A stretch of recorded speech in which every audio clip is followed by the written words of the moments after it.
സുഹൃത്തുക്കളെ, അങ്ങനെ V D Satheesan കേരളത്തിന്റെ മുഖ്യമന്ത്രിയായി തിരഞ്ഞെടുക്കപ്പെട്ടു.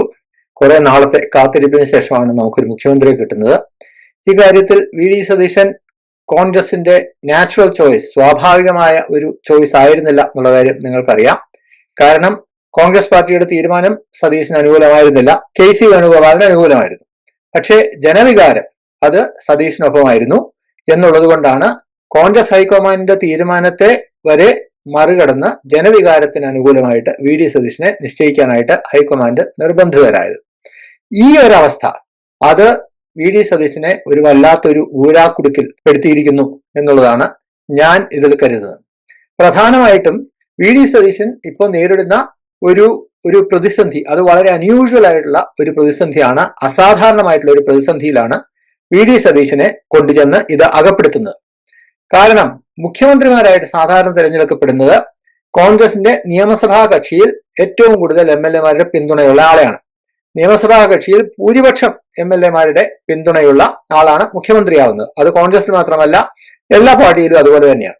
പക്ഷെ ഇന്ത്യയുടെ ചരിത്രത്തിൽ തന്നെ ഈ വി ഡി സതീശൻ മുഖ്യമന്ത്രി ആയതുപോലെ ഒരു മുഖ്യമന്ത്രി ഉണ്ടായിട്ടുണ്ടോ എന്നുള്ള കാര്യം സംശയമാണ്. വി ഡി സതീശന്റെ കാര്യത്തിൽ മഹാഭൂരിപക്ഷം കോൺഗ്രസ് MLA-മാരുടെയും പിന്തുണ അദ്ദേഹത്തിനില്ല. മഹാഭൂരിപക്ഷം കോൺഗ്രസ് MLA-മാരും അദ്ദേഹം വേണ്ട, കെ സി വേണുഗോപാൽ മതി എന്ന് പറഞ്ഞതാണെന്ന് നിങ്ങൾക്കറിയാമല്ലോ. കോൺഗ്രസിന്റെ ആളുകള് ഒരുപക്ഷെ അല്ലെങ്കിൽ പ്രവർത്തകരൊക്കെ പറയുമായിരിക്കും, ഇപ്പൊ മുഖ്യമന്ത്രിയൊക്കെ തിരഞ്ഞെടുത്ത സ്ഥിതിക്ക് തർക്കമെല്ലാം തീർന്നു, ഇനി ഞങ്ങൾ ഒരുമിച്ച് ടീം UDF ആയിട്ട് പ്രവർത്തിക്കുന്നൊക്കെ പറയുമായിരിക്കും. പക്ഷെ യാഥാർത്ഥ്യം ഇതിൽ നിന്നെല്ലാം വ്യത്യസ്തമാണ്. കോൺഗ്രസിന്റെ സമുന്നതരായ, വി ഡി സതീശിനേക്കാൾ സമുന്നതരായ കെ സി വേണുഗോപാലും രമേശ് ചെന്നിത്തലയും രണ്ടുപേര് മുറിവേറ്റ സിംഹങ്ങളായിട്ട് കോൺഗ്രസിനകത്ത് നിൽക്കുകയാണ്. അവരെ പിന്തുണയ്ക്കുന്ന മഹാഭൂരിപക്ഷ MLA-മാരും ഈ ഒരു അപമാനം അല്ലെങ്കിൽ ഈ ഒരു നിരാശ, അവർക്കുണ്ടായ തിരിച്ചടി, അത് വെറുതെ അങ്ങ് മറന്നു കളയും എന്ന് കോൺഗ്രസിന്റെ രാഷ്ട്രീയം മനസ്സിലാക്കിയിട്ടുള്ളവർക്ക് ഒന്നും കരുതാൻ സാധിക്കില്ല. മഹാഭൂരിപക്ഷ MLA-മാരും അതുകൊണ്ട് വി ഡി സതീശനെ സംബന്ധിച്ച് പ്രതിപക്ഷത്തായിരിക്കും ഇനി ഭരണം തുടങ്ങിയാന്നുള്ള കാര്യം ഏതാണ്ട് ഉറപ്പാണ്. നിങ്ങൾ നോക്കിയോളൂ, ഈ UDF സർക്കാരിന്റെ മുഖ്യ പ്രതിപക്ഷം എന്ന് പറയുന്നത് പിണറായി വിജയന്റെ നേതൃത്വത്തിലുള്ള LDF-ഓ BJP ഒന്നും ആയിരിക്കില്ല. ഈ കോൺഗ്രസിന്റെ അസന്തുഷ്ടരായ ഈ MLA-മാരായിരിക്കും, മഹാഭൂരിപക്ഷ MLA-മാരായിരിക്കും എന്നുള്ളതാണ് ഒന്നാമത്തെ പ്രശ്നം. ഇനി പ്രതിപക്ഷം ഞാൻ നേരത്തെ പറഞ്ഞതുപോലെ വേറെ പ്രതിപക്ഷമാണ്, LDF ഉണ്ട്. മാത്രമല്ല ഇത്തവണ ഒരു പ്രത്യേകത എന്താന്ന് വെച്ചാൽ, സാധാരണ ഈ ഇടതും വലതും ചേരുന്ന ഒരു ഏർപ്പാടാണല്ലോ നിയമസഭ എന്ന് പറയുന്നത്. ഉള്ളില് പരസ്പരം പുറം ചൊറിഞ്ഞു കൊടുക്കും, പക്ഷെ പുറത്തെ ക്യാമറയുടെ മുന്നിൽ വന്നിട്ട് പരസ്പരം ചീത്ത വിളിക്കും. അങ്ങനെയുള്ള ഒരു അഡ്ജസ്റ്റ്മെന്റ് പരിപാടിയൊക്കെ ആയിരുന്നു. പക്ഷെ ഇനി അതിൽ നിന്ന് ഒരല്പം വ്യത്യസ്തമായിട്ട് 3 BJP MLA-മാര് കൂടി ഈ മിക്സിനകത്തേക്ക് വരുന്നുണ്ട്. അപ്പോൾ അവരെന്തായാലും വി ഡി സതീശൻ സർക്കാരിനെ പൂർണ്ണമായിട്ട് എതിർക്കും എന്നുള്ള കാര്യം നമുക്കറിയാം. ഇനി ഈ വി ഡി സതീശനെ മുഖ്യമന്ത്രി ആക്കിയതിൽ മുസ്ലിം ലീഗിനുള്ള റോള് നമ്മൾ പറയാതെ പോകാൻ പാടില്ല. കാരണം ചരിത്രത്തിൽ, കോൺഗ്രസിന്റെ ചരിത്രത്തിൽ ആദ്യമായിട്ട് കോൺഗ്രസ് ഹൈക്കമാൻഡിനെ വെല്ലുവിളിക്കുന്ന അല്ലെങ്കിൽ മുൾമുനയിൽ നിർത്തി കാര്യം സാധിച്ചെടുക്കുന്ന ഒരു ഘടകകക്ഷി എന്നുള്ള രീതിയിലാണ് ലീഗ്. സാധാരണ അങ്ങനെയൊന്നും പ്രവർത്തിക്കുന്നതല്ല. ഇത്തവണ പക്ഷെ ലീഗ് പ്രവർത്തിച്ചത് അങ്ങനെയാണ്. വയനാട്ടില് സോണിയാഗാന്ധിയെയും സോണിയാഗാന്ധി അല്ല, പ്രിയങ്ക ഗാന്ധിയെയും രാഹുൽ ഗാന്ധിയെയും എല്ലാം വേണ്ടി വന്നാൽ വയനാട്ടിൽ തോൽപ്പിക്കും എന്ന് പറഞ്ഞ് അവര് പ്രിയങ്ക ഗാന്ധിയുടെ ഓഫീസിന്റെ പുറത്ത് ഫ്ലെക്സ് വെച്ചത് നിങ്ങൾക്കറിയാമല്ലോ. വി ഡി സതീശനെ മുഖ്യമന്ത്രിയായിട്ട് കൊടുത്തില്ലെങ്കിൽ അപ്പോ മുസ്ലിം ലീഗിന്റെ ഈ സംഘടിതമായിട്ടുള്ള ഈ വിലപേശലിനും അല്ലെങ്കിൽ ഈ പിടിവലികൾക്കും എല്ലാം വഴങ്ങി കോൺഗ്രസിന്റെ ഹൈക്കമാൻഡ്, അങ്ങേയറ്റം ദുർബലമായ ഹൈക്കമാൻഡ്, ഈ തീരുമാനം എടുക്കുകയായിരുന്നു എന്നാണ് നമ്മൾ മനസ്സിലാക്കുന്നത്. അല്ലെങ്കിൽ വി ഡി സതീശനെ ആയിരുന്നു ഇവർക്ക് മുഖ്യമന്ത്രി ആക്കേണ്ടതെന്നുണ്ടെങ്കിൽ ഡേ 1 ആദ്യത്തെ ദിവസം മെയ് 4-ാം തീയതി തിരഞ്ഞെടുപ്പിന്റെ ഫലം വന്ന അന്ന് വൈകുന്നേരമോ പിറ്റേന്ന് രാവിലെ CLP വിളിച്ച് ചേർത്ത് ഇവർക്ക് മുഖ്യമന്ത്രി ആക്കിയാൽ പോരെ, ഹൈക്കമാൻഡിനെ തീരുമാനിച്ചാൽ പോരെ. പക്ഷേ അന്ന് ഹൈക്കമാൻഡിന് തടസ്സം ഈ നേരത്തെ പറഞ്ഞ ജനവികാരമായിരുന്നു.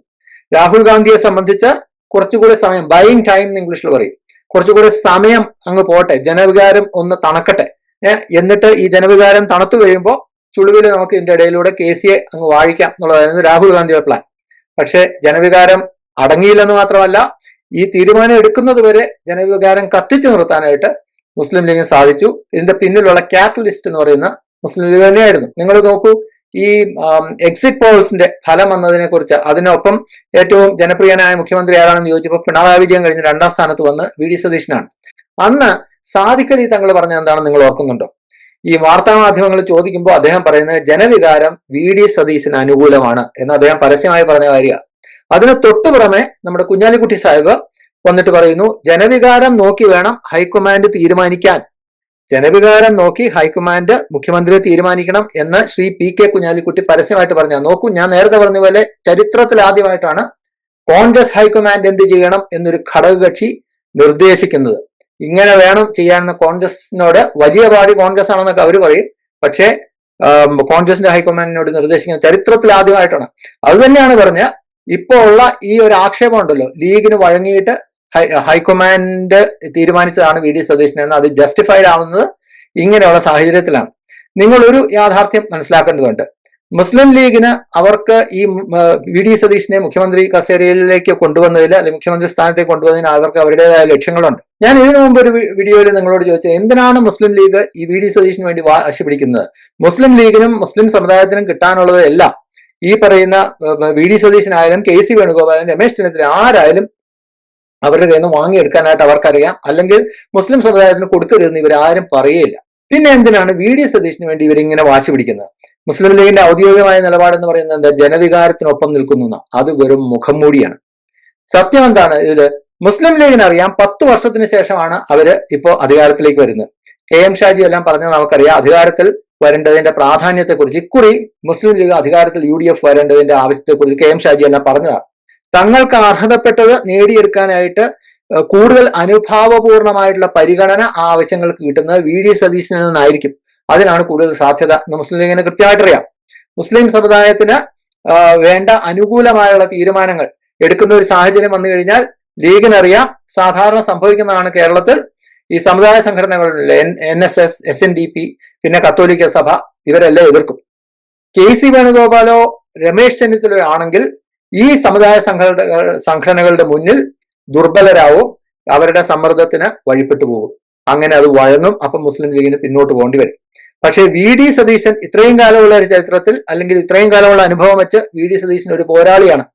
ഈ സമുദായ സംഘടനകളെ ഒന്നും മൂപ്പര് ഗവനിക്കില്ല എന്നുള്ളത് കൊണ്ട് മുസ്ലിം ലീഗിന് കൃത്യമായിട്ട് അവരുടെ ആവശ്യങ്ങൾ നടത്തിയെടുക്കാൻ സാധിക്കും എന്ന് VD സതീശനാണെങ്കിൽ എന്ന് അവർക്കറിയാം. അതുകൊണ്ട് തന്നെയാണ് VD സതീശനെ പിന്തുണയ്ക്കുന്നത്. ഞാൻ ഇന്നലെ എന്റെ ഒരു സുഹൃത്തുമായിട്ട് കാര്യങ്ങൾ സംസാരിക്കുക. അദ്ദേഹം മുസ്ലിം ലീഗിന്റെ ഒരു പ്രവർത്തകനാണ്. അപ്പൊ അദ്ദേഹം എന്നോട് ഞാൻ ഈ കാര്യം പറഞ്ഞപ്പോ അദ്ദേഹം പറഞ്ഞു, അങ്ങനെയൊന്നുമല്ല, ലീഗ് വളരെ ധാർമ്മികമായിട്ടുള്ളൊരു നിലപാടാണ്. ജനങ്ങൾക്കൊപ്പം നിൽക്കുക, ഞങ്ങളുടെ നേതാക്കന്മാരുടെ തീരുമാനമോ അല്ലെങ്കിൽ ഞങ്ങളുടെ പാർട്ടിയുടെ ഇഷ്ടമോ ഒന്നുമല്ല, ഞങ്ങളുടെ അണികളുടെയും ജനങ്ങൾക്കും ഒപ്പം നിൽക്കുക എന്നുള്ളതാണ് മുസ്ലിം ലീഗിന്റെ ഇതിന്റെ പിന്നിലുള്ള ചേതോവികാരം എന്ന് അദ്ദേഹം പറഞ്ഞു. എന്നിട്ട് ഇത് തന്നെ മീഡിയ വണ്ണിലെ അജിംസ് പറഞ്ഞിട്ടുണ്ടെന്ന് പറഞ്ഞ ഈ മീഡിയ വണ്ണിലെ അജിംസ് ഔട്ട് ഓഫ് ഫോക്കസിൽ സംസാരിക്കുന്ന ഒരു ചെറിയൊരു ബൈറ്റ്, ഒരു 2-3 മിനിറ്റ് ഉള്ള ഒരു ബൈറ്റ് അദ്ദേഹം എനിക്ക് അയച്ചു തന്നു. കണ്ടോ, അജിംസ് ഇത് തന്നെയാണ് പറയുന്നത്. അജിംസ് അത് പറയുന്നത് എന്താ? ലീഗിന് തീരെ ആക്സസ് ഇല്ലാത്ത ഒരു നേതാവാണ് VD സതീശൻ. എന്ന് വെച്ച് കഴിഞ്ഞാൽ ലീഗിന് ഒരു കാര്യങ്ങളും നേടിയെടുക്കാനായിട്ട് VD സതീശനിലൂടെ നേടിയെടുക്കാൻ സാധിക്കില്ല. അവർക്ക് കുറച്ചുകൂടെ സൗകര്യം KC വേണുഗോപാലും രമേശ് ചെന്നിത്തലയായിരിക്കും എന്നുള്ളതാണ് അജിംസിന്റെ കണ്ടെത്തല്. എന്നിട്ടും ലീഗിന് തീരെ ആക്സസ് ഇല്ലാത്ത നേതാവായിട്ട് കൂടി എന്തിന് ലീഗ് VD സതീശനെ പിന്തുണച്ചു? അത് ജനവികാരം മനസ്സിലാക്കിയിട്ടാണ്. ജനവികാരം ഏറ്റവും അധികം കണക്കിലെടുക്കുന്ന അല്ലെങ്കിൽ മനസ്സിലാക്കുന്ന ഒരു പാർട്ടി ലീഗ് ആണെന്നൊക്കെ പറഞ്ഞ് വെറുതെ വെള്ള പൂശുന്ന അജിംസിന്റെ സംസാരം കേട്ടപ്പോൾ അതിലൊരു അർത്ഥവുമില്ല എന്ന് നമുക്ക് കേൾക്കുന്നവർക്കെല്ലാം മനസ്സിലാവും. ലീഗ് ഒരു രാഷ്ട്രീയ പാർട്ടിയാണ്. അവര് മോക്ഷം കിട്ടാൻ വേണ്ടിയൊന്നുമല്ല ഈ രാഷ്ട്രീയ പ്രവർത്തനം നടത്തുന്നത്. അവർക്ക് ഗുണമുണ്ടാവുന്ന നിലപാട് അവരെടുത്തു, അത്രേ ഉള്ളൂ. അവർക്ക് ഗുണമുണ്ടാവുന്ന നിലപാട് എടുക്കുന്നത് VD സതീശനായിരിക്കും അവർക്കറിയാം. അതുകൊണ്ടാണ് വെറുതെ വെള്ള പൂശിക്കൊണ്ടൊന്നും കാര്യമില്ല. കേൾക്കുന്നവരെല്ലാം സ്വബോധമുള്ള മനുഷ്യരാണ്. അപ്പോ ലീഗ് കൃത്യമായിട്ട് അവരുടെ പണി ചെയ്തു. ഇപ്പോ VD സതീശന് ഇനി പ്രത്യുപകാരം ചെയ്യേണ്ട സമയമാണ്, അല്ലെ? ലീഗിനോടുള്ള നന്ദി, കൂറ്, കടപ്പാട് എല്ലാം VD സതീശൻ ഇനി കാണിക്കേണ്ടി വരും. ഹൈക്കമാൻഡിന്റെ സ്വന്തം ആളായ VD സതീശനേക്കാൾ പ്രവൃത്തി പരിചയത്തിലും അല്ലെങ്കിൽ സീനിയോറിറ്റിയിലും അതിലെല്ലാം മുകളിൽ നിൽക്കുന്ന KC വേണുഗോപാലിനെയും അതുപോലെ രമേശ് ചെന്നിത്തലയെയും എല്ലാം വെട്ടി നിലം പരിശാക്കി മുഖ്യമന്ത്രി സ്ഥാനത്ത് VD സതീശനെ പിടിച്ചിരുത്തിയിരിക്കുന്നത് കൃത്യമായ ലക്ഷ്യങ്ങളോടെയാണെന്ന് VD സതീശന് അറിയാം. അപ്പോൾ അതിനുള്ള പ്രത്യുപകാരം മുസ്ലിം ലീഗ് പ്രതീക്ഷിക്കും. ഉദാഹരണത്തിന് 5ാം മന്ത്രി എന്ന് പറയുന്നത് ഇനിയൊരു വിവാദമാണെന്ന് എനിക്ക് തോന്നുന്നില്ല. കാരണം 5 മന്ത്രിമാർ ഓൾറെഡി കഴിഞ്ഞ മന്ത്രിസഭയിൽ മുസ്ലിം ലീഗ് ഉണ്ടായിരുന്നതാണ്, ഉമ്മൻചാണ്ടി മന്ത്രിസഭയിൽ. അതുപോലെ തന്നെ പല ബോർഡുകളുടെ കാര്യത്തിൽ ഇനി ചർച്ചകളിലേക്ക് വരും. സ്കൂളുകൾ അലൊക്കേഷൻ, അതായത് സ്കൂളുകൾ വിഭജിക്കുന്ന കാര്യത്തിൽ, അല്ലെ? ഈ കാര്യങ്ങളിലെല്ലാം ഇപ്പോ ഈ മറ്റ് സമുദായ സംഘടനകൾ എന്ന് പറഞ്ഞ NSS ആയാലും SNDP ആയാലും കത്തോലിക്ക സഭ ആയാലും എല്ലാം അവർക്കെല്ലാം ഇതിൽ വലിയ സ്റ്റേക്ക് ഉള്ളത് ഈ എഡ്യൂക്കേഷൻ ഇൻസ്റ്റിറ്റ്യൂഷൻസ്, ഈ സ്കൂളുകൾ കൊടുക്കുന്ന കാര്യത്തിലല്ല. അതിലെല്ലാം സതീശനെ സംബന്ധിച്ച് മുസ്ലിം ലീഗിന് അനുകൂലമായ നിലപാട് എടുക്കേണ്ടി വരും എന്ന ഒരു സമ്മർദ്ദം സതീശന് അനുഭവപ്പെടാനുള്ള സാധ്യത കാണുന്നുണ്ട്. ഇതിലും മുസ്ലിം ലീഗിനും താല്പര്യമുള്ള കാര്യമാണ്. കത്തോലിക്ക സഭ ഇപ്പോൾ ഓൾറെഡി അവർ വളരെ സ്കെപ്റ്റിക്കലായിട്ട് ഒരു സ്റ്റേറ്റ്മെന്റ് കഴിഞ്ഞ ദിവസം ഞാൻ കണ്ടിരുന്നു. ഈ കോൺഗ്രസിന്റെ മുഖ്യമന്ത്രിയെ തീരുമാനിക്കുന്നതിൽ മുസ്ലിം ലീഗ് അനാവശ്യമായിട്ട് ഇടപെടുന്നതിൽ അവർ അസംതൃപ്തിയും പ്രകടിപ്പിച്ചു. അപ്പോ വി ഡി സതീശനെ സംബന്ധിച്ച് ഒരു സാമുദായിക സന്തുലനം, ആ ഒരു ബാലൻസ് ഇവിടെ സ്ട്രൈക്ക് ചെയ്യാൻ സാധിച്ചില്ലെങ്കിൽ കോൺഗ്രസിനെ സംബന്ധിച്ച് വലിയ അപകടമാണ് ഇനി മുന്നോട്ട് വരാൻ പോകുന്നത്. നമ്മൾ ചിന്തിച്ചു കഴിഞ്ഞാൽ തന്നെ അറിയാം. BJPയെ സംബന്ധിച്ച് നമുക്കറിയാം, അവരെ സംബന്ധിച്ച് ഇതൊരു സുവർണാവസരമാണ്. ഈ ലീഗിന്റെ ഈ സംഘടിതമായിട്ടുള്ള വിലപേശൽ അല്ലെങ്കിൽ മസിൽ ഫ്ലെക്സിംഗ് പോലെയുള്ള കാര്യങ്ങൾ വന്നു കഴിയുമ്പോൾ ഇതിൽ ഏറ്റവും ലേറ്റസ്റ്റ് എക്സാമ്പിൾ നിങ്ങൾ നോക്കും. ഇപ്പൊ ഇടുക്കിയില് യൂത്ത് ലീഗിന്റെ ഒരു പ്രകടനം നടത്തുന്നു. വെള്ളാപ്പള്ളി നടേശനെ, സുകുമാരൻ നായരെ എല്ലാവരും ചീത്ത വിളിക്കുന്നു. അവരെല്ലാം വെള്ളാപ്പള്ളി നടേശനെ, സുകുമാരൻ നായരെ എല്ലാം ഇടയ്ക്കിടയ്ക്ക് എല്ലാവരും ചീത്ത പറയുന്നു. അതിലൊന്നും കാര്യമൊന്നുമില്ല. അവരങ്ങനെ വിമർശിക്കാൻ പാടില്ലാത്ത ആളുകളൊന്നുമല്ല. തീർച്ചയായിട്ടും വിമർശിക്കാം. പക്ഷെ ലീഗിന് ഈ തിരഞ്ഞെടുപ്പിന്റെ ഫലം വന്ന 10 ദിവസം കഴിഞ്ഞ് എന്താണ് ഇത്ര സന്തോഷം? ഇതൊരു ആഹ്ലാദ പ്രകടനമായിരുന്നല്ലോ ഇന്നലെ നടന്ന തിരഞ്ഞെടുപ്പ് ജയിച്ചതിന്റെ ആഹ്ലാദ പ്രകടനമാണെങ്കിൽ മെയ് 4-ാം തീയതിയാണ് നടക്കേണ്ടത്. ഈ 10 ദിവസം കഴിഞ്ഞിട്ട് എന്താണ് ഇത്ര ആഹ്ലാദ പ്രകടനം? അതും NSSനും SNDPക്കും നേരെ അവര് ഈ രീതിയിലുള്ള ആക്ഷേപം ഉന്നയിക്കുകയും അവരെ ചീത്ത വിളിക്കുകയും ചെയ്യേണ്ട കാര്യം എന്താണ്? അപ്പൊ കൃത്യമായിട്ട് ഈ പറയുന്ന സമുദായ സംഘടനകളെ ചെറുതാക്കി കാണിക്കാനും, ഞങ്ങൾ നിങ്ങളെ തോൽപ്പിച്ചു, കണ്ടോ, നിങ്ങൾ വി ഡി സതീശനെ മുഖ്യമന്ത്രി ആക്കുന്നതിനെ എതിർത്തിട്ടും ഞങ്ങൾ നിങ്ങളെ തോൽപ്പിച്ചു, ഞങ്ങളുടെ ആളെ ഞങ്ങൾ തീരുമാനിച്ചുകൊണ്ട് മുഖ്യമന്ത്രിയാക്കി എന്നുള്ള ആ ഒരു മസിൽ ഫ്ലെക്സിങ്, അതാണ് ഇന്നലെ കണ്ടത്. കൃത്യമായിട്ട് ഇതിലെ അപകടം മുസ്ലിം ലീഗിന്റെ നേതൃത്വം തിരിച്ചറിഞ്ഞു. അങ്ങനെയാണ് അവർ നടപടിയെടുക്കുന്നത്. അതിനെ ഞാൻ ലീഗിന്റെ അണികളെ കുറ്റപ്പെടുത്തില്ല. കാരണം അണികൾ എന്ന് പറഞ്ഞു കഴിഞ്ഞാൽ ഇങ്ങനെ അവരെ ഈ കീ തിരിച്ച് കൊടുത്തു വിട്ടു കഴിഞ്ഞാൽ പിന്നെ അവരെ നിയന്ത്രിക്കാനായിട്ട് പ്രയാസമാണ്. അവർ ആവേശം വന്ന് കയറി കഴിഞ്ഞാൽ കോൺഗ്രസിന്റെ ഹൈക്കമാൻഡിനേക്കാൾ വലിയ ഹൈക്കമാൻഡായിട്ട് ഞങ്ങൾ മാറിയിരിക്കുന്നു എന്നുള്ള ഒരു തിരിച്ചറിവ് അണികൾക്കുണ്ടായി. അതാണ് അവർ ആ രീതിയിലുള്ള പ്രവൃത്തികളെല്ലാം ചെയ്തത്. അപ്പോ ഞാൻ പറയുന്നത്, ഇനി 2029 ലോക്സഭാ തിരഞ്ഞെടുപ്പ് വരാൻ പോകുന്നു. ഈ രീതിയിലാണ് കാര്യങ്ങൾ മുന്നോട്ട് പോകുന്നതെങ്കിൽ പിന്നെ പറയാമല്ലോ BJPക്ക് ഏത് രീതിയിലായിരിക്കും ഇത് ബെനിഫിഷ്യൽ ആയിട്ട് മാറുന്നതെന്നുള്ള കാര്യം നമുക്ക് ചിന്തിച്ചു കഴിഞ്ഞാൽ തന്നെ അറിയാവുന്ന കാര്യമാണ്. ഇനി ഈ മുഖ്യമന്ത്രി സ്ഥാനത്തേക്ക് വേണ്ടിയുള്ള ഈ തർക്കം, അത് കോൺഗ്രസിന്റെ ഹൈക്കമാൻഡിന്റെ വലിയ രീതിയിലുള്ള ഒരു ദൗർബല്യം അതിനെല്ലാം എക്സ്പോസ് ചെയ്യുന്നു, തുറന്നു കാണിക്കുന്നു. രാഹുൽ ഗാന്ധിയും പ്രിയങ്ക ഗാന്ധിയെ സംബന്ധിച്ച് അവരുടെ മുന്നിൽ, ഈ മുസ്ലിം ലീഗിന്റെ മുന്നിൽ എത്രമാത്രം അവർ ദുർബലരാണ് എന്നുള്ളത് ഇതിൽ കൂടുതൽ ക്ലിയർ ആയിട്ട് നമുക്കിനി കാണാനില്ല.